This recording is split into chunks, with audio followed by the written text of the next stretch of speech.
पहले लालू यादव का पुराना ये समीकरण है MY समीकरण, मतलब मुस्लिम यादव। अब उसमें MYR जुड़ गया, मुस्लिम यादव राजपूत। तो उस समीकरण को भी साधने की कोशिश की गई है। विपक्ष भी आरोप लगा रहा है कि भाई ये तो जेल के बहाने और परिहार पर कैदियों को छोड़ने के बहाने यहाँ तो जातीय राजनीति साधी जा रही है। नमस्कार, आप देख रहे हैं सिटी पोस्ट लाइव और मैं हूं आपके साथ पूजा शर्मा। परिहार के तहत आनंद मोहन की रिहाई का आदेश हो चुका है और सबसे खास बात यह है कि आनंद मोहन के साथ 27 कैदियों की भी रिहाई होने जा रही है, जिसको लेकर अभी हमारे साथ बात करने के लिए वरिष्ठ पत्रकार श्रीकांत प्रत्युष सर मौजूद हैं। उनसे हम जानेंगे कि तारीख क्या है आनंद मोहन की रिहाई का। सर, तारीख क्या और कब छूटेंगे आनंद मोहन? देखिए, अभी तो पैरोल पर वो बाहर हैं और उनके बेटे की सगाई थी, कल हो भी गई, और सगाई का ही तोहफा बिहार सरकार ने एक तरफ से उनको दिया है। सगाई के दिन ही उनके रिहाई का आदेश जारी हुआ है। वैसे तो 27 कैदी रिहा होंगे परिहार पर। जो कैदी 14-15 साल से जेलों में बंद हैं, जिनका आचरण ठीक है जेल के अंदर, तो उनकी रिहाई के लिए ही ये कानून बना है, परिहार कानून।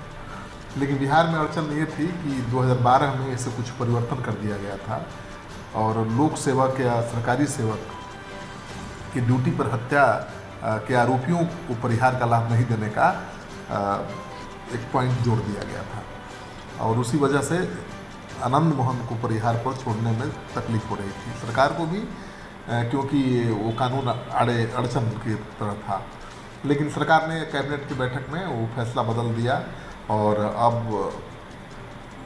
जो DM की हत्या के आरोपी थे आनंद मोहन, वो सामान्य हत्या के आरोपी ही हो गए। अब किसी सरकारी सेवक की हत्या के आरोपी होने की वजह से उनके ऊपर जो नियम लागू हो रहा था वो नियम ही हट गया। तो 27 लोगों को परिहार पर छोड़े जाने का आदेश हुआ है, जिसमें आनंद मोहन का नाम सबसे ऊपर है।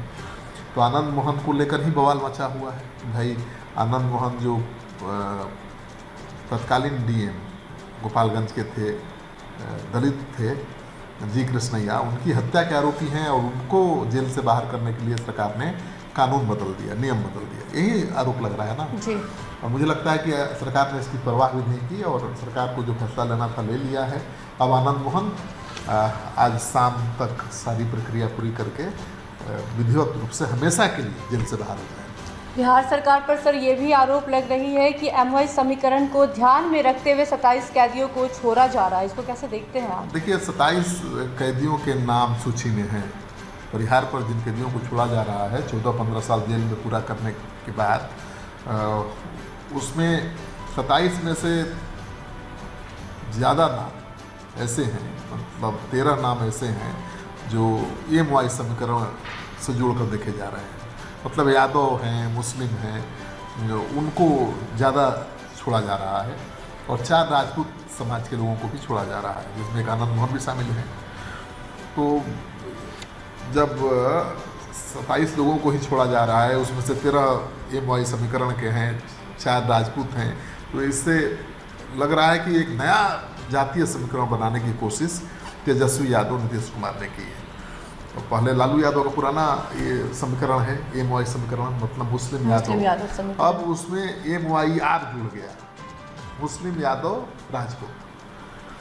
तो उस समीकरण को भी साधने की कोशिश की गई है।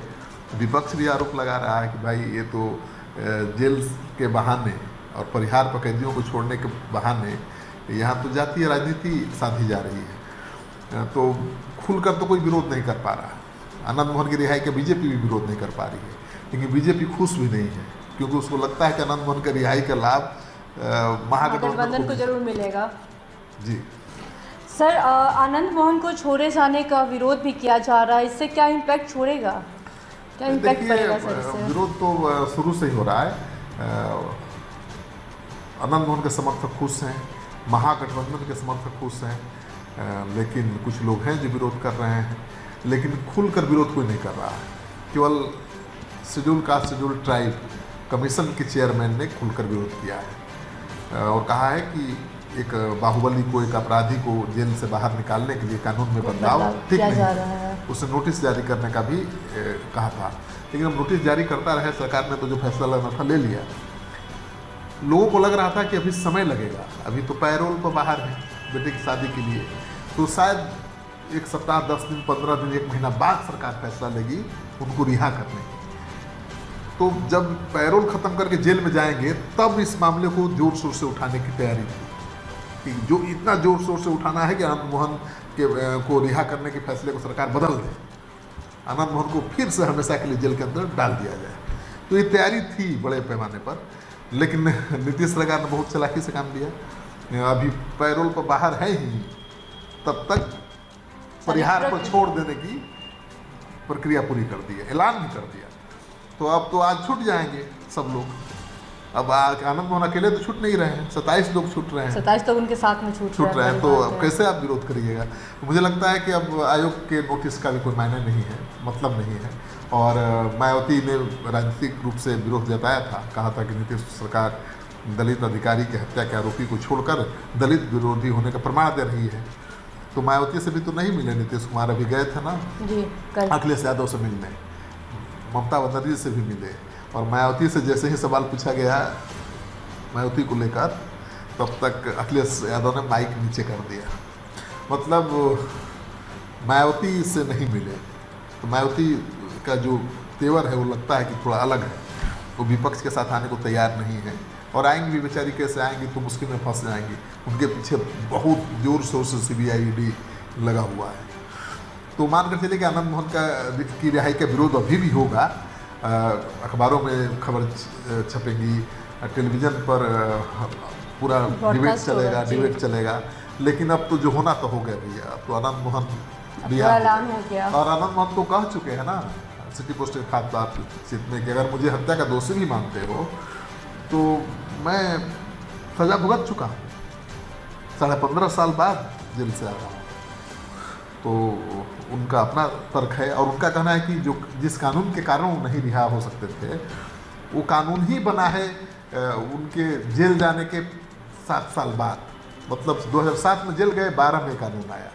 तो उनका कहना है कि ये कानून तो उन पर लागू होता ही नहीं है कायदे से, क्योंकि उनके जेल जाने के बाद, उनके गिरफ्तार होने के बाद ये कानून को लागू किया गया आया है, तो उन पर कैसे लागू होगा? तो उनकी अपनी दलील है, और कोई भी दलील अब काम नहीं आने वाली है। आनंद मोहन को छूटना था, छूट गए।